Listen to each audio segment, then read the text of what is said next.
ನಮಸ್ತೆ everyone. In our home came chief guest. Sir ನಮ್ಮ ಹೆಸರು ಚಂದ್ರಕಾಂತ್ ಶೆಟ್ಟಿ. ಸರ್ ನೀವು ಎಲ್ಲಿಂದ ಬಂದು ಹಟ್ಟಿ ಚಿನ್ನದ ಗಣಿಯಿಂದ ಬಂದಿದ್ದೀನಿ. ನಾನು ರೇಕಿಂದ ಏನೇನು ಬೆನಿಫಿಟ್ಸ್ ಆಗಿದೆ?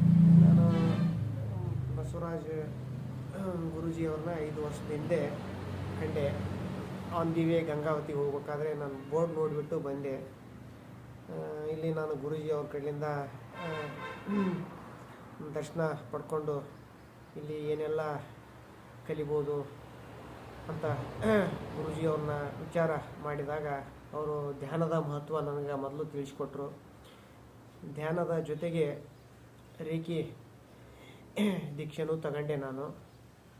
ನನಗೆ ಶುರುವಿಗೆ ಧ್ಯಾನ ಅಂದರೆ ಗಂಟೆಗಟ್ಟಲೆ ಹೆಂಗೆ ಕೂಡಬೇಕಪ್ಪ ಅನ್ನೋದೊಂದು ನನಗೆ ಮನಸ್ಸಿನಲ್ಲಿ ಅಳಲು ಇತ್ತು. ಯಾವಾಗ ನಾನು ಗುರೂಜಿ ಅವ್ರ ಕಡೆಯಿಂದ ಮೆಡಿಟೇಷನ್ ಕಲಿತೆ, ರೇಖಿ ದೀಕ್ಷೆ ತಗೊಂಡೆ, ನಾನು ಧ್ಯಾನಕ್ಕೆ ಕುಂತ ನಂತರ 1 ಗಂಟೆ ಹೆಂಗೆ ಕಳೆಯುತ್ತೆ ಅನ್ನೋದೇ ನನಗೆ ಗೊತ್ತಾಗಲ್ಲ. ಇದು ನನ್ನ ಗುರುಗಳ ಆಶೀರ್ವಾದ. ಸುಮಾರು 5 ವರ್ಷದಿಂದ ನಾನು ಧ್ಯಾನ ಹಾಗೂ ರೇಖಿ ಪ್ರಾಕ್ಟೀಸ್ ಮಾಡ್ತಾಯಿದ್ದೀನಿ. ಈ ಗುರುಗಳು ಹೇಳಿಕೊಟ್ಟಿರುವಂಥ ಧ್ಯಾನದಿಂದ ಮತ್ತು ರೇಖಿ ದೀಕ್ಷೆಯಿಂದ ನಿರಂತರವಾಗಿ ಏನು ನಾನು ಮಾಡ್ತಾಯಿದ್ದೀನಿ, ಅದರಿಂದ ನಾನು ಸಾಕಷ್ಟು ಬೆನಿಫಿಟ್ಸ್ ತಗೊಂಡಿದ್ದೀನಿ ಅಂತ ನಾನು ಈ ಸಂದರ್ಭದಲ್ಲಿ ಹೇಳಲಿಕ್ಕೆ ಇಚ್ಛೆ ಪಡ್ತಾಯಿದ್ದೀನಿ. ಮೊದಲನೇದಾಗಿ ನಾನು ಭಾಳ ಮುಂಗೋಪಿ.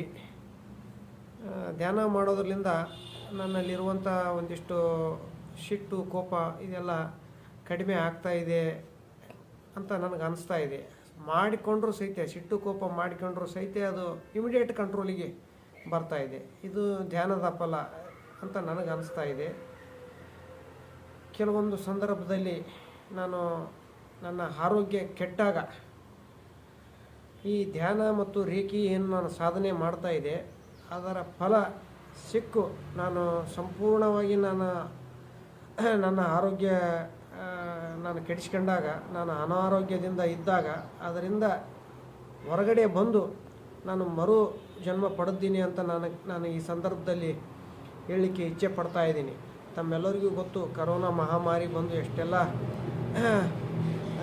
ಜೀವಿಗಳಿಗೆ ಹಾನಿ ಆಯ್ತು ಅಂತೇಳಿ. ಅದರಿಂದ ನಾನು ಹೊರಗಡೆ ಬಂದಿದ್ದೀನಿ. ನಾನು ಕರೋನಾ ಬಂದರೂ ಸಹಿತ ಅದರ ಫೀಲೇ ಇರಲಿಲ್ಲ ನನಗೆ. ಇದೆಲ್ಲ ಹೇಗೆ ಸಾಧ್ಯ ಅಂದರೆ ಗುರುಗಳ ಆಶೀರ್ವಾದ, ಅವರು ಕೊಟ್ಟಿರುವಂಥ ರೇಖಿ ದೀಕ್ಷೆ ಮತ್ತು ಅವರು ಕಲಿಸಿರುವಂಥ ಧ್ಯಾನದಿಂದ ಇಷ್ಟೆಲ್ಲ ಹೆಲ್ತ್ ಬೆನಿಫಿಟ್ ನಾನು ಪಡೆದುಕೊಂಡಿದ್ದೀನಿ. ತದನಂತರ ನನ್ನ ವ್ಯವಹಾರ ಉದ್ಯೋಗಗಳಲ್ಲಿ ವೃದ್ಧಿ ಆಗ್ತಾಯಿದೆ. ಮೊದಲು ಇಷ್ಟೆಲ್ಲ ನನ್ನದು ವ್ಯವಹಾರ ಉದ್ಯೋಗಗಳು ಇರಲಿಲ್ಲ. ಯಾವಾಗ ರೇಖಿ ಮೆಡಿಟೇಷನ್ ಸ್ಟಾರ್ಟ್ ಮಾಡಿದ ನಂತರ ಈ 5 ವರ್ಷಗಳಲ್ಲಿ ನನ್ನ ವ್ಯವಹಾರ ಉದ್ಯೋಗಗಳಲ್ಲಿ ವೃದ್ಧಿ ಆಗ್ತಾಯಿದೆ ಅಂತ ನಾನು ಈ ಸಂದರ್ಭದಲ್ಲಿ ಹೇಳಲಿಕ್ಕೆ ಇಚ್ಛೆ ಪಡ್ತಾಯಿದ್ದೀನಿ. ಧನ್ಯವಾದ.